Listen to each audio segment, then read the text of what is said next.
오늘 우리에게 주시는 하나님의 말씀은 창세기 22장 1절에서 4절 말씀입니다.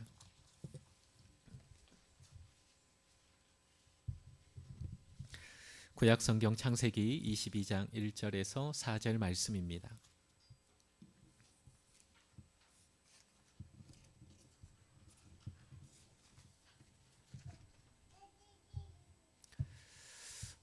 창세기 22장 1절에서 4절 말씀을 우리 함께 교독하도록 하겠습니다. 제가 먼저 1절 말씀을 읽도록 하겠습니다. 그 일 후에 하나님이 아브라함을 시험하시려고 그를 부르시되 아브라함아 하시니 그가 이르되 내가 여기 있나이다.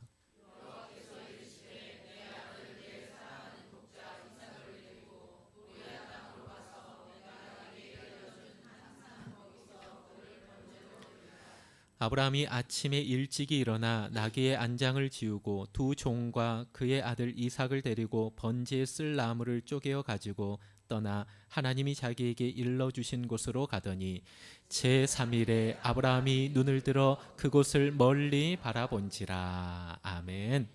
할렐루야. 지난주 예배를 마치고 건너편 만나홀에서 식사를 하는데 한참 밥을 먹고 있는데 제 뒤편에서 갑자기 막 깔깔 웃는 소리가 들려왔습니다. 돌아보니 여기 앉아 계시네요. 우리 서소희 집사님이 의자가 뒤로 넘어갈 정도로 아주 그냥 기억이 안 나시나요? 네, 아주 그냥 큰 웃음으로 웃고 있는 모습을 보게 되었습니다. 그 웃음소리가 참 행복하게 제 마음에 다가왔지요. 웃음하면 또 한 분이 떠오르죠. 누굴까요? 그렇죠. 작년 성탄 축하 행사 때 우리 1, 2 목장이 함께 연합을 해서 선곡을 준비했는데 대사는 하나도 기억이 안 납니다. 근데 우리 나곤사님의 웃음소리만 제 마음 한켠에 아직까지 남아 있습니다. 사람은 웃을 때 참 제일 아름다운 것 같아요. 아름다울 뿐만이 아니라 웃으면 여러분 건강해진다고 합니다. 미국 UCLA 대학병원에서 연구를 했는데 그 결과가 하루에 사람이 45분만 웃어도 혈관에 흐르는 피의 속도가 빨라져서 심장병과 동맥경화를 치료할 수 있다고 합니다. 많이 웃는 여러분들 되시기를 주님의 이름으로 축복합니다. 오늘 본문에 등장하는 한 사람의 이름이 바로 웃음이라는 의미를 가지고 있습니다. 누구일까요? 이삭입니다.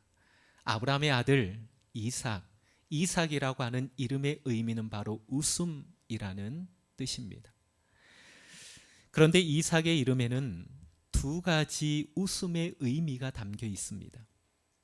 창세기 18장에 하나님께서 아브라함과 사라에게 나타나셔서 내년 이맘때에 너에게 아들이 있을 것이다 라고 말씀하셨습니다.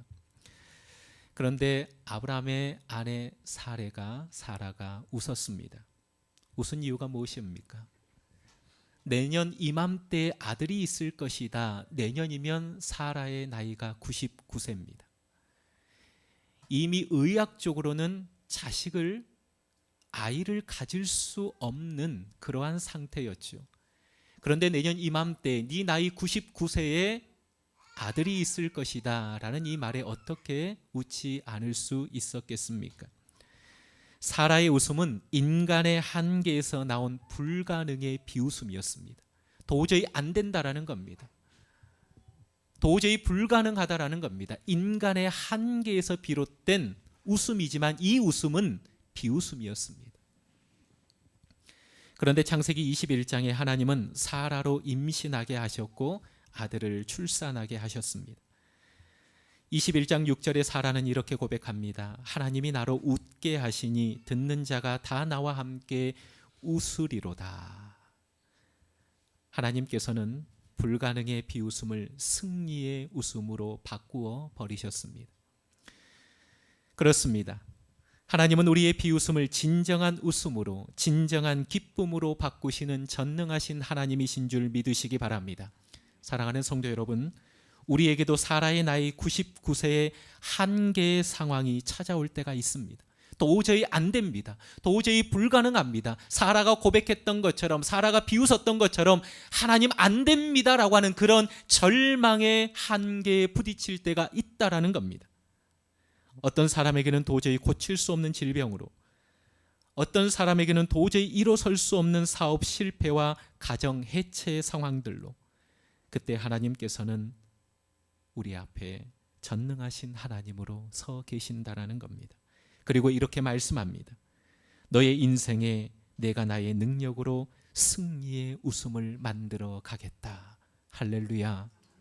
아무리 절망적인 상황이라 할지라도, 인간의 한계에 다다른다 할지라도 그 속에서 희망을 만들어가고 기쁨의 웃음을 만들어 가시는 분이 우리가 믿는 하나님이신 줄 믿으시기를 주님의 이름으로 축복합니다. 그런데 어느 날 하나님은 승리의 웃음, 기쁨의 웃음이었던 이삭을 모리아의 한 산에서 번제로 바치라고 명령하십니다. 오늘 설교의 제목처럼 모리아의 한 산에서 네가 그토록 바라보며 웃었던 그 웃음의 대상인 이삭을 결박하라고 하나님이 명령하십니다. 여러분, 아브라함은 하나님께 아들을 달라고 기도하거나 금식한 적이 없었습니다. 일방적으로 하나님이 준다고 한 것입니다. 그것도 당장 준 것이 아니라 25년이라는 시간을 뜸들여서 아브라함에게 아들을 주신 겁니다. 주지나 말지 이제 와서 다시 달라고 하시는 그 하나님, 하나님 사람 가지고 장난치십니까? 이런 생각이 들 수도 있습니다. 그렇다면 이 상황은 도대체 어떤 상황일까요? 주신 것을 다시 달라는 것은 하나님의 어떠한 의도가 깔려 있는 것일까요? 기억하십시오. 이것은 바로 하나님의 시험이었습니다. 오늘 우리가 본문 읽었던 1절 말씀에 그 일 후에 하나님이 아브라함을 시험하시려고 그를 부르시되 아브라함아 하시니, 하나님이 주셨던 그 웃음 이삭을 모리아의 한 산에서 달라고 한 것은 아브라함을 향한 하나님의 테스트였습니다. 그렇다면 하나님은 아브라함을 왜 시험하실까요? 왜 시험하셨던 것일까요? 오늘 저는 두 가지로 살펴보고자 합니다. 하나님이 그의 이삭을 웃음을 결박하라 시험하신 첫 번째 이유는 아브라함의 시선을 하나님께 옮기기 위해서입니다. 뭐라고요? 아브라함의 시선을 누구에게로요? 그의 웃음에게서부터 하나님에게로 옮기기 위한 하나님의 테스트였습니다. 가끔 집에 늦게 들어갈 때면 집에 치킨을 한 마리 사가지고 갈 때가 종종 있습니다. 그런데 아이들은 아빠인 나보다 내 손에 들려진 치킨을 더 반갑게 맞이할 때가 참으로 많습니다. 그래도 거기까지는 좀 이해가 되죠. 제가 닭 날개를 좋아한 줄 알면서 그 많은 닭 부위 중에 가장 먼저 닭 날개를 해치워 버리는 모습을 볼 때면 다 먹은 닭 날개로 이마를 한 대 때려주고 싶은 마음이 있습니다. 거기까지는 양보할 수 있습니다. 그런데 더 화가 치밀어 오르는 것은 둘이 다 닭 한 마리를 금세 해치워 놓고 저에게 이렇게 얘기하죠. 아빠 왜 안 먹어?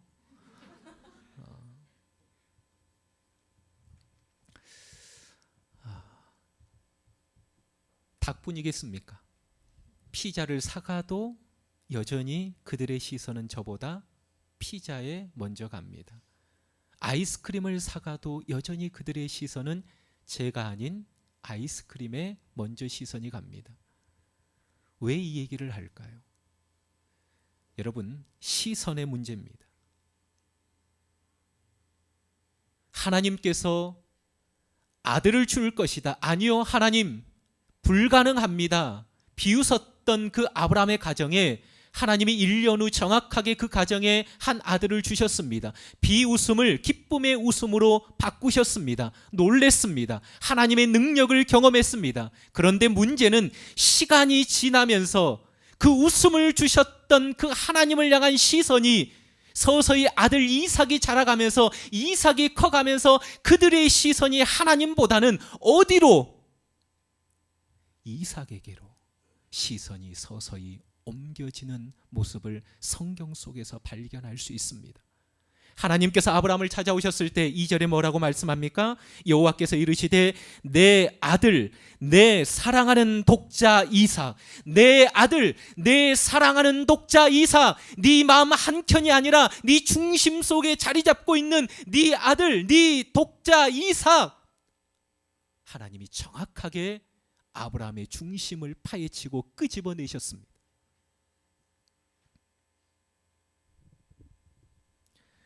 시간이 지나면서 복 주시는 하나님보다 하나님이 주신 복에 더 마음이 쏠려 있는 아브라함의 상태를 엿볼 수 있는 대목입니다.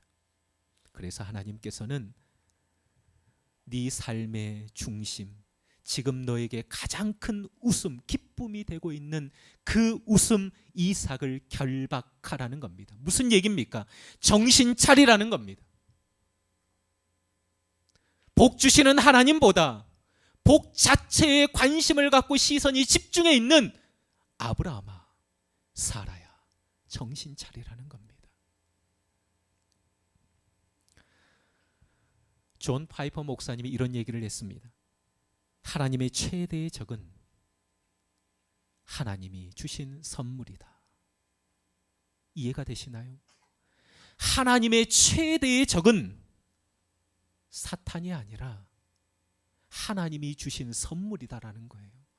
왜 하나님께서 우리에게 주신 그 선물이 하나님에게 있어서 최대의 적이 될까요?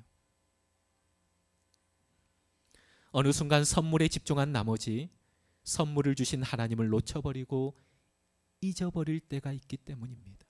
그래서 하나님의 최대의 적은 하나님이 주신 선물이다라고 하는 존 파이퍼 목사님의 말씀은 결코 틀리지 않습니다. 우리는 다릅니까? 하나님께 받은 선물로 인해 정신 못 차릴 때가 얼마나 많습니까? 간절함으로 자식 대학을 놓고 기도하며 금식하지요. 그래서 하나님께서 대학이라고 하는 선물을 허락하십니다. 선물을 받지요. 근데 선물을 받고 정신을 못 차립니다. 그 달콤한 선물에만 정신이 팔린 나머지 선물을 주신 그 하나님을 잊어버릴 때가 있다는 겁니다. 그래서 하나님은 우리의 웃음을 결박하실 때가 있습니다. 정신 차리라는 거지요. 네가 지금 웃고 있는 그 선물보다 선물을 준 나에게 더 집중하라는 것입니다. 사랑하는 성도 여러분, 지금 여러분의 웃음이 무엇입니까? 혹시 그 웃음을 하나님께서 결박하라고 하시지는 않습니까? 아니면 하나님께서 지금 여러분의 웃음을 결박하고 여러분 앞에 서 계십니까? 기억하십시오. 하나님의 테스트입니다. 웃음을 결박하면서도 끝까지 나를 바라보라는 하나님의 테스트임을 기억하시기 바랍니다. 하나님께서 지금 여러분의 웃음을 결박하셨다면 지금 시선을 하나님께로 옮기라는 강력한 사인임을 기억하시고 하나님께 시선을 옮기시는 여러분들 되시기를 주님의 이름으로 축복합니다. 두 번째, 내 웃음을 결박하라. 그 시험을 통해 하나님은 아브라함의 믿음을 확인하기 원하셨습니다. 여러분, 시험을 통해서만이 진짜 믿음이 드러나게 되어 있습니다. 며칠 전에 제가 한 집사님을 만난 적이 있습니다. 저희 교회 다니시는 집사님은 아니신데 가끔 교제하고 만나는 그런 집사님이 계십니다. 제주에서 원룸과 펜션을 운영하시는 분이세요. 그런데 여러분 아시다시피 제주 열풍이 한풀 꺾였습니다. 한참 제주 열풍이 불어올 때 곳곳에 펜션들이 어마어마하게 지어졌습니다. 그런데 어느 순간 제주 열풍이 한풀 꺾이면서 중국에서 관광객들이 들어오지 않고 가장 먼저 타격을 입었던 곳이 바로 숙박업 아닙니까? 그런데 그렇게 어려운 상황인데 그분이 운영하고 있는 그 원룸은 공실이 없다고 합니다. 바로 그분 옆에 똑같은 높이의 건물 원룸이 들어섰는데 더 깨끗하고, 그런데도 그 빌딩 원룸에는 사람이 없답니다. 본인의 건물은 공실이 없는데 바로 붙어 있는 더 깨끗하고 새로 지어진 건물에는 사람이 없다라는 거예요. 그분 얘기로는 이건 어떻게 말로 표현할 수 없는 상황이다라는 거예요. 이해할 수 없는 상황이다라는 거예요. 그분이 운영하는 펜션도 가격이 저렴한 편이 아닌데 한 달에 20일 이상은 계속해서 예약이 들어온다고 합니다. 하나님의 은혜와 기적을 경험하고 있다는 거예요. 그런데 여러분, 그 다음 얘기가 참 마음이 좀 아팠어요. 공실이 없고 한 달에 20일 이상 사람들이 본인의 펜션을 찾는데 이렇게 기적 같은 하나님의 능력을 경험하는데 그 다음 말이 뭐냐? 그런데 목사님, 제 마음 한켠에는 두려움이 있습니다. 두려움이 있습니다. 하나님께서 채우시는데도 내일 일을 알 수 없기에 순간순간 제 마음속에 두려움이 찾아옵니다.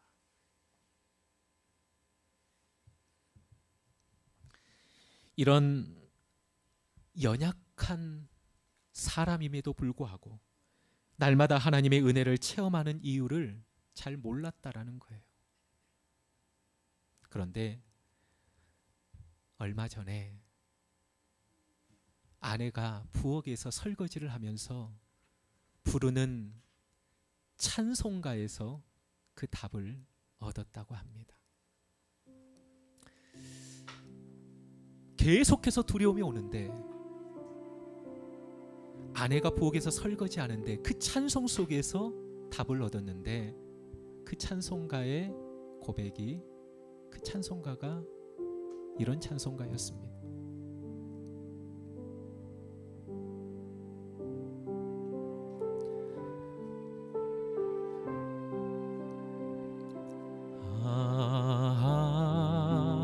하나님의 은혜로 있을 데 없는 자 왜 구속하여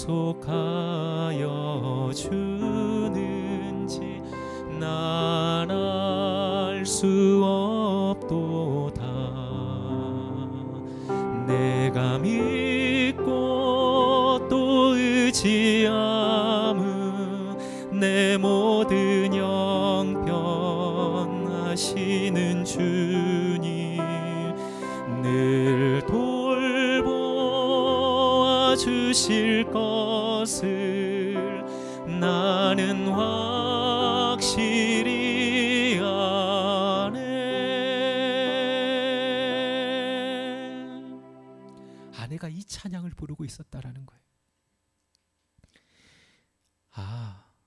내일을 알 수 없는 거는 나나 아내나 둘 다 똑같구나.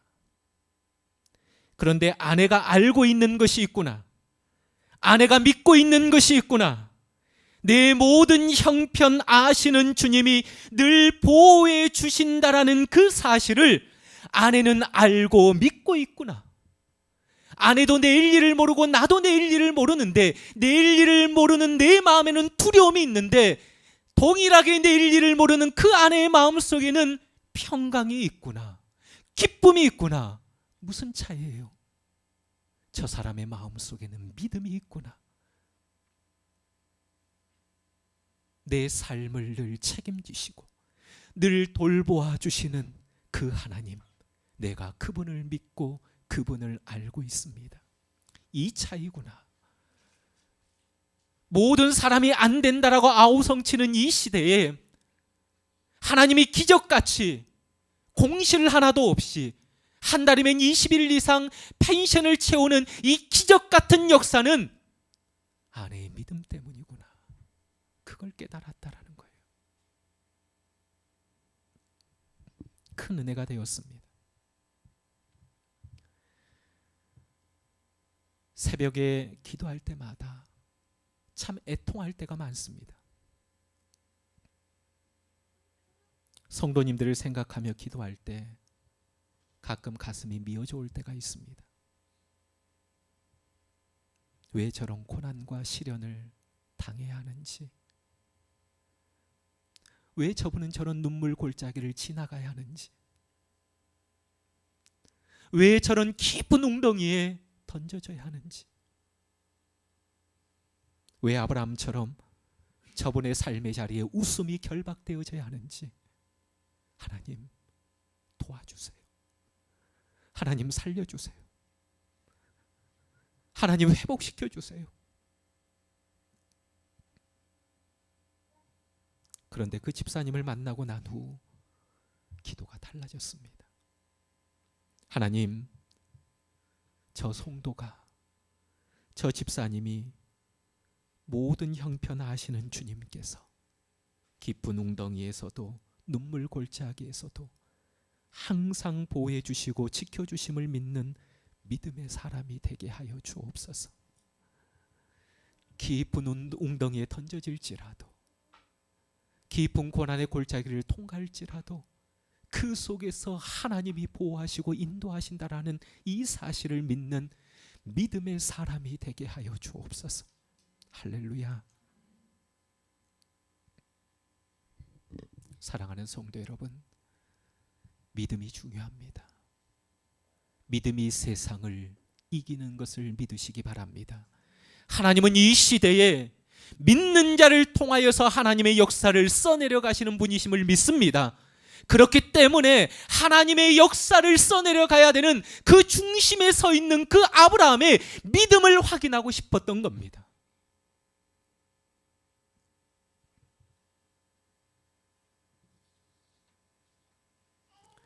하나님은 우리의 믿음에 관심이 있으십니다. 우리에게서 진짜 믿음을 보기 원하시며 우리의 믿음이 큰 믿음이 되기를 원하십니다.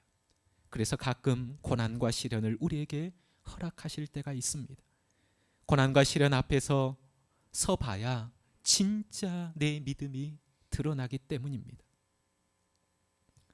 3일 전에 교회에 있는데 캄보디아에서 선교하시는 한 선교사님이, 알고 지냈던 선교사님이 제주에 왔다고 잠깐 교회를 방문하겠다고 오셨는데 한 6분 정도 이렇게 오셨더라고요.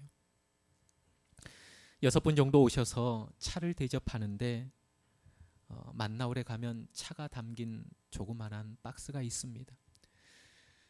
그런데 그날따라 그 박스 안에 담겨져 있는 티백들이 몇 개가 뜯어져 있고 이게 보이차인지 녹차인지 홍차인지 구별할 수 없는 그러한 것들이 이렇게 널려 있는 것을 보았습니다.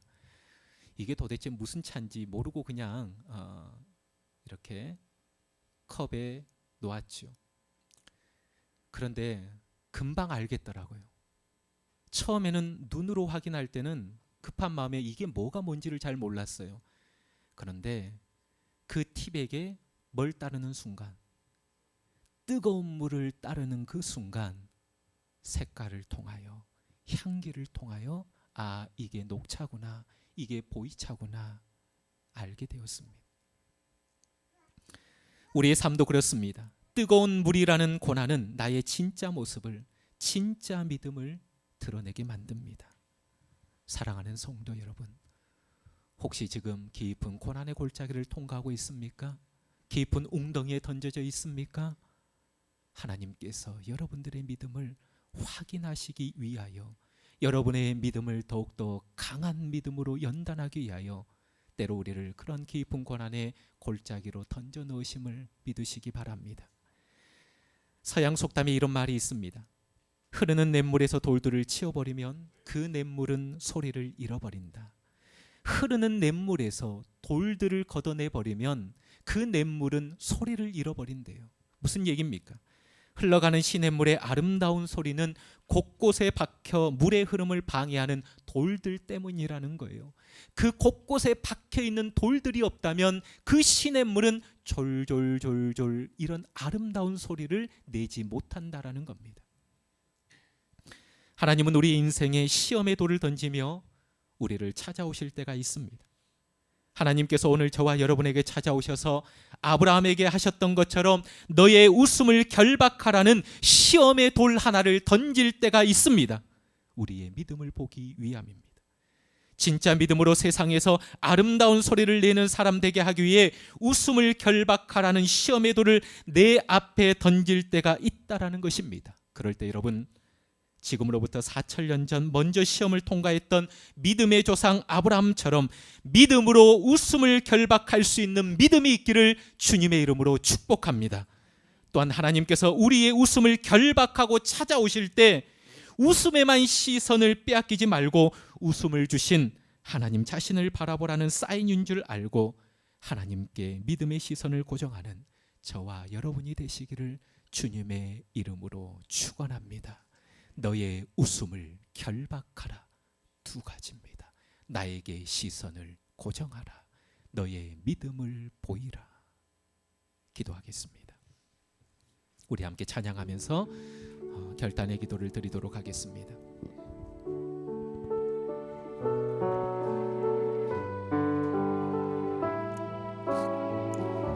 고단한 인생길 힘겨운 오늘도 고단한 인생길 힘겨운 오늘도 예수 내 마음 아시네. 지나갈 아픔도 마주할 세상도 예수 내 마음 아시네. 하루를 살아도 기쁨으로 가리. 하루를 살아도 기쁨으로 가리. 예수 늘 함께 하시네. 후회도 염려도 온전히 맡기리. 예수 늘 함께 하시네. 믿음의 눈 들어 믿음의 눈 주를 보리라. 주를 보리. 이 또한 지나가리라. 아멘. 주어진 내 삶의 시간 속에 주의 뜻 알게. 우리 다시 한번 믿음의 눈 들어 주를 보리라. 믿음의 눈, 그렇습니다. 믿음의 눈 들어 주를 보리. 이 또한 지나가리라. 주어진 내 삶의 시간 속에 주의. 우리 목소리 높여서 다시 한번 믿음의 눈 들어 주님. 믿음의 눈 들 주를 보리라. 주를 보리. 이 또한 지나가리라. 주어진 내 삶의 시간 속에 주의. 우리 마지막으로 다시 한번 고백합니다. 어떠한 상황 속에서도 주님 믿음의 눈 들겠습니다. 믿음의 눈 들 주를 보리라. 주를 보리. 이 또한 지나가리라. 주어진 내 삶의 시간 속에 주의 뜻 알게 하소서. 우리 함께 결단의 기도를 드리겠습니다. 주셨던 웃음, 주셨던 기쁨을 결박하라고 말씀합니다.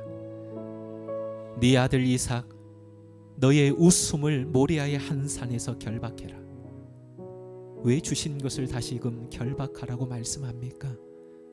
어느 순간 복 주신 하나님보다, 웃음 주신 그 하나님보다 복에 더 관심을 갖고 웃음에 더 관심을 가졌던 아브라함, 이제 정신을 차리고 다시금 믿음의 눈을 들어 너의 시선을 나에게 고정하라고 말씀합니다. 복 자체보다 복 주신 그 하나님 앞에 오늘 이 시간 우리에게도 동일하게 시선을 고정하라고 말씀합니다. 하나님, 이 땅을 살아갈 때 믿음으로 하나님께 내 시선을 고정하는 인생이 되게 하여 주옵소서. 두 번째, 네의 웃음을 결박하라는 것은 아브라함의 믿음을 보시기 위함이었습니다. 믿음보다 더 중요한 것이 어디 있습니까? 믿음이 세상을 이깁니다. 믿음이 어떠한 고난도 환난도 뚫고 나아갈 수 있는 힘입니다. 하나님은 믿는 자를 통해서 역사하십니다. 아브라함을 통해서 일하시겠다라고 작정하신 그 하나님께서 아브라함 중심에 있는 믿음을 다시금 끄집어내십니다. 너의 웃음을 결박할 때 너의 믿음을 보겠다. 아브라함은 그 믿음 가지고 묵묵히 3일 길을 걸어가며 모리아의 한 산에서 믿음을 드러내고 있습니다. 하나님, 내 삶의 자리에서 이 믿음을, 강한 믿음을 소유하고 언제든지 그 강한 믿음을 하나님 앞에 드러내 보일 수 있는 사람 되게 하여 주옵소서.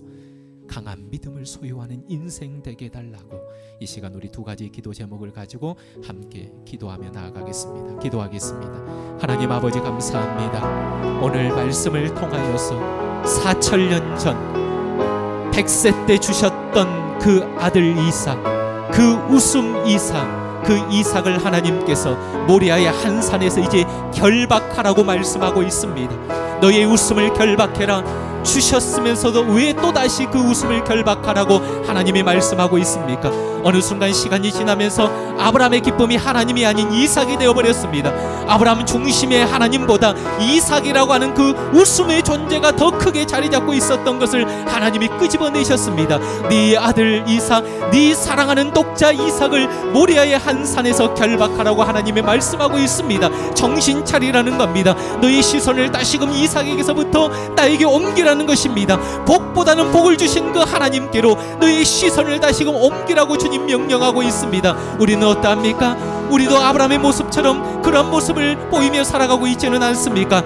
어느 순간부터 하나님을 잃어버렸습니다. 하나님이 복을 주셨음에도 불구하고 그 복을 자랑하며 그 달콤한 복에 취해서 하나님을 잊어버렸던 우리의 모습이 아닙니까? 오늘 이 시대에 이 시간 우리에게 동일하게 너의 웃음을 결박하라고 하나님의 음성이 들려주지는 않습니까? 아버지 하나님, 우리의 시선을 하나님께 옮기게 하여 주시옵소서. 하나님께 고정하는 인생이 되게 하여 주시옵소서. 복보다 복 주시는 그 하나님께 날마다 우리의 시선을 고정하며 살아가는 우리 인생이 되게 하여 주시옵소서. 너의 웃음을 결박하라는 것은 아브라함 마음속에 있는 믿음을 끄집어내시기 위한 하나님의 테스트였습니다. 아버지 하나님의 진짜 믿음을 보이라는 것입니다. 아버지 하나님, 정말 아브라함은 진짜 믿음을 보였습니다. 그 시련 속에 아들을 결박해야 되는 그 고난 속에서 아브라함은 진짜 믿음을 하나님 앞에 보였습니다. 때로 우리 인생 가운데 우리의 웃음을 결박하라고 하나님이 명령할 때가 있습니다. 우리의 믿음을 보시기 위함입니다. 우리를 때로 시련 가운데 던져 넣으실 때는 우리의 믿음을 정금 같은 믿음으로 단련하시게 한 하나님의 테스트인 줄 믿습니다.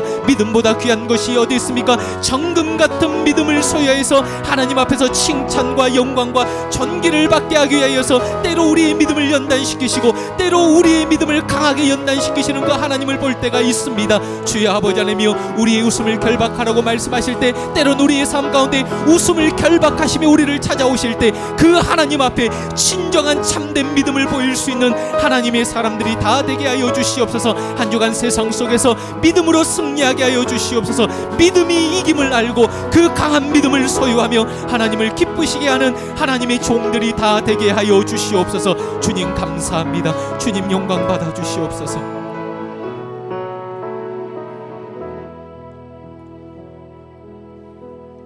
너의 웃음을 결박하라. 네가 지금 바라보고 웃고 있는 그 웃음의 대상을 결박해라. 오늘 우리에게도 하나님이 말씀하십니다. 달콤한 복에만 너의 시선을 고정하지 말고 복 주시는 복 주시는 하나님께로 다시금 믿음의 시선을 옮기라고 주님이 우리에게 말씀하고 있습니다. 하나님이 우리와 함께 하시면 넘지 못할 산이 없고 건너지 못할 강이 없는 줄 믿습니다. 달콤한 복에 취해서 하나님을 잊어버리는 어리석은 인생이 되지 않게 하여 주옵소서. 너의 이삭을 결박하라고 우리에게 찾아오실 때는 우리의 믿음을 테스트하기 위함이십니다. 아브라함이 믿음을 가지고 힘든 3일 길을 걸어가면서 모리아 산을 향하여서 믿음의 눈을 들어 바라봤던 것처럼 오늘 이 시대에 우리의 믿음이 아브라함과 같은 믿음이 되게 하여 주시옵소서. 때로 하나님께서 우리의 믿음을 연단하시게 하여 때로 우리를 시련 가운데 던지실 때가 있습니다. 그럴 때 잠잠히 하나님을 바라보면서 더욱더 우리의 믿음이 강하여지게 하시고 굳세어지는 믿음이 되게 하여 주시옵소서. 세상에서 믿음으로 승리하고 믿음으로 하루하루 길을 걸어가며 하나님 앞에 영광 돌리는 주의 백성들이 다 되게 하여 주옵소서. 감사하며 이 모든 말씀 우리를 구원하신 예수님의 이름으로 기도하옵나이다. 아멘.